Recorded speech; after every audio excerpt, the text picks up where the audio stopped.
E vamos seguir falando de política, mas também ampliando agora para o campo econômico. Para isso, está conectada aqui com a gente a consultora econômica, a Zeina Latif, e também o nosso comentarista, o Miguel Daoud. Começando com a nossa convidada, Zeina.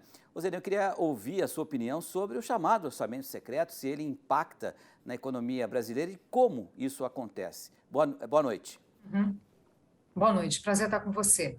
Olha, o orçamento secreto, ele enfraquece muito o poder do executivo, o poder do presidente. A gente está colocando uma força muito grande no Congresso, e mais do que isso, nos presidentes da Câmara e do Senado, que decidem a distribuição. Essa medida que está sendo aprovada agora, ela não muda essa realidade, né? Ela apenas divide um pouco mais ali vamos dizer assim, a negociação com os partidos, mas não tira esse poder da casa, né, ou das lideranças da casa. Então, divide um pouco mais. Agora, então, isso é uma preocupação. Pois não. Não, por trás dessa aprovação do Congresso, você acredita que fica mais fácil também a aprovação da PEC na semana que vem? Olha, só completar meu raciocínio, então, do lado político tem o enfraquecimento do presidente da República, né?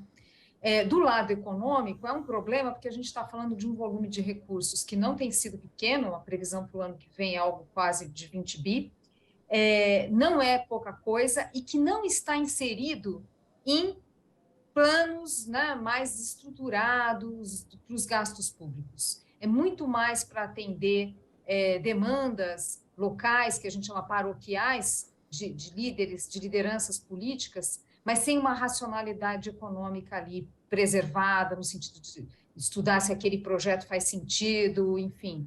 Então, temos problema do lado político, do lado econômico. Eu entendo que essa discussão agora no Congresso é muito mais uma resposta ao Supremo. Claro que isso é uma pré-condição também para avançar a PEC da transição, ainda que não seja o único elemento. Né? Tem ainda discussão na Câmara em relação à matéria que foi aprovada no Senado, mas sim, né, essa tendência em relação à emenda do relator, ela, sem dúvida, é um fator importante aqui. Tá certo. Daoud, fica claro aí, inclusive na última frase, né, do Pacheco, ele diz o seguinte, olha, se o Supremo entender que ainda existe alguma coisa, a gente pode corrigir aqui, né? Eles se anteciparam à votação do Supremo de segunda-feira.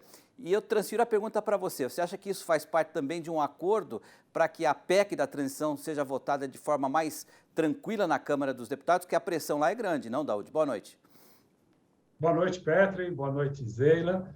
Bom, não há dúvida que sim, né? Zeina, desculpa. Não há dúvida que sim, existe um entendimento. Quando Gilmar Mendes e Lewandowski pedem a vista do processo, é exatamente para dar tempo para que o Senado, né, o Congresso, aprove uma legislação que vai em linha mais ou menos do que o STF está julgando inconstitucional. Você declara, né, a origem, que coisa que não existia, quem destinou, mas eu concordo plenamente com a Zeina, porque esse é um assunto, Petri, só para as pessoas que estão nos ouvindo ter uma noção da gravidade, né, dessas emendas na efetividade do orçamento. Hoje, 94% do nosso orçamento são destinados às despesas obrigatórias. Então, despesas que você não tem como mudar. Dos 6% que sobram, que seriam as despesas discricionárias, 30% desses valor que seriam destinados às emendas dos parlamentares. Quando você tem emendas soltas, sem objetivo, você tira toda a capacidade desse recurso em investimento estruturante, em que você faz um investimento, né? Você constrói uma estrada, uma ferrovia, um aeroporto.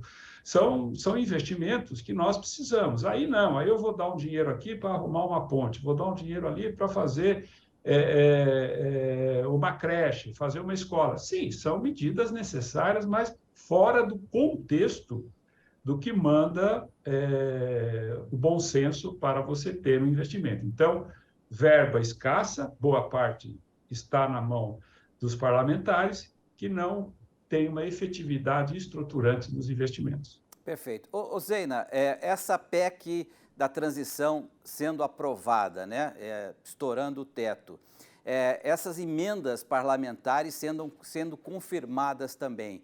É claro que o governo começa com dinheiro, né? Mas sob os olhares do mercado, né, como é que começa esse primeiro ano do governo Lula, na sua opinião?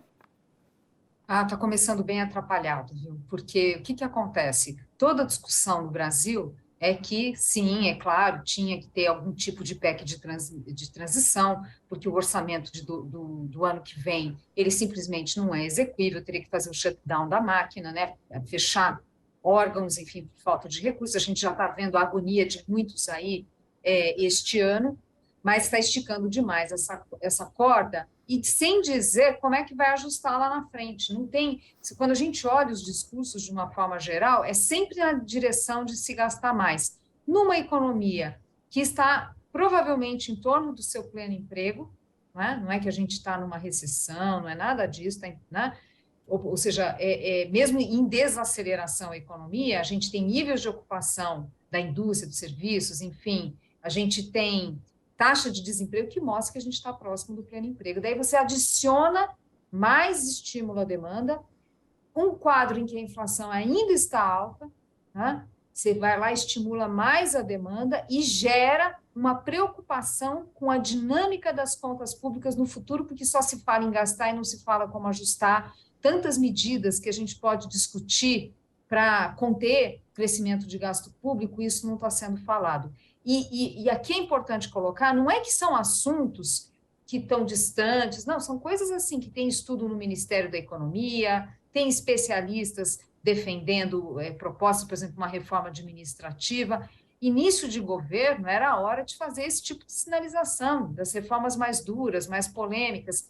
Então, não tem jeito, o medo da inflação, quer dizer, a economia aquecida, mas com inflação alta, você joga mais combustível, o medo é da inflação ficar ainda muito mais teimosa, da gente ter taxa de juros do Banco Central elevada por muito tempo, correndo o risco até de ter alta de juros, que esse é um debate do mercado também, mas sem dúvida ficar alta por muito tempo e, obviamente, prejudicar a economia.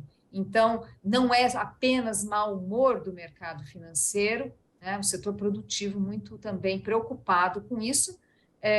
Então, assim, é uma preocupação legítima. A gente percebe que falta ali uma sinalização de um plano de voo consistente. Ô Daúde, temos só mais 1 minuto e meio. Eu queria que você fizesse uma perguntinha bem rapidinha e a Zeina também respondesse para a gente terminar. Zena, já se fala em que os juros podem chegar a 16%.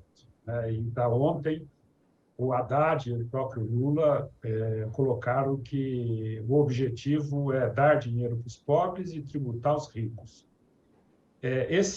Essa expectativa do mercado em relação à taxa de juros se dá exatamente porque você aumenta a base de gastos e não tem de onde tirar o dinheiro, aí vem a inflação. Você acha que existe uma solução para isso? Porque eles estão muito seguros nesse posicionamento. Olha, tem hora que a realidade se impõe, né? Então, o que eu espero, o que eu imagino, é que conforme esse quadro se confirmar, que a gente vê de fato um recrudescimento muito grande do quadro econômico, que haja uma tendência ali de arrumação. Se vai ser suficiente, eu não sei. As coisas estão muito incertas. Mas acho que dá para a gente dizer o seguinte: olha, aquela taxa de juros que a gente viu na passagem do governo Temer para o Bolsonaro de 6,5%, eu nem estou falando dos 2% da pandemia, porque realmente era uma situação muito excepcional, mas vamos pegar os 6,5%. Difícil enxergar no horizonte a gente voltando a ter taxa de juros nesse patamar. Então, são escolhas. O governo tem que fazer escolhas. Se opta por tentar puxar o máximo possível esse espaço para gasto público, tem que entender que a gente vai ter um equilíbrio macroeconômico de pior qualidade, com juros mais elevados. É uma escolha, né? Perfeito. Zeina, muito obrigado pela sua participação aqui, pela sua análise. Um ótimo final de semana. Até uma próxima. Boa noite. Boa noite, foi um prazer. Tchau, tchau. Valeu, Daúde. Boa noite e bom final de semana. Até segunda. Boa noite, um abraço a você e outro a Zeina. Valeu.